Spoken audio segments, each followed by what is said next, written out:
الرحمن الرحیم۔ دیکھیں اللہ تعالیٰ قرآن مجید میں ارشاد فرماتے ہیں کہ جب سے اللہ تعالیٰ نے زمین اور آسمان بنائے ہیں تب سے اللہ تعالیٰ نے 4 مہینے حرمت والے رکھے ہیں، اور آپ جانتے ہیں وہ حرمت والے مہینے کون سے ہیں؟ 3 تو جو ہے نا ذوالقعدہ، ذوالحج، محرم، ٹھیک ہے، اور چوتھا مہینہ جو ہے رجب ہے۔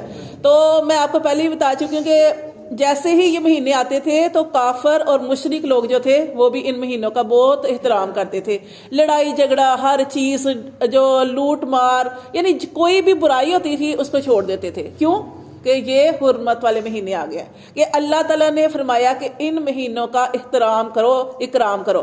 ویسے تو ہر مہینے کا کرنا چاہیے، لیکن جیسے کہ رمضان کی فضیلت ہے، جیسے معراج شریف آتی ہے، شب برات آتی ہے، طاق راتیں آتی ہیں، ذوالحجہ کا اللہ تعالیٰ نے کتنا قرآن مجید میں ذکر کیا، ذوالحجہ کے جو 10 دن ہیں ان کی بڑی فضیلت ہے، اور رمضان کی جو 10 راتیں ہیں ان کی بڑی فضیلت ہے۔ تو یہ فضیلت اللہ تعالیٰ نے یہ بھی ہمیں قرآن مجید سے ملتی ہے، حدیثوں سے ملتی ہے، جیسے جمعے کا دن آتا ہے، جیسے شب جمعہ ہے، تو یہ چیزیں بھی ہیں نا۔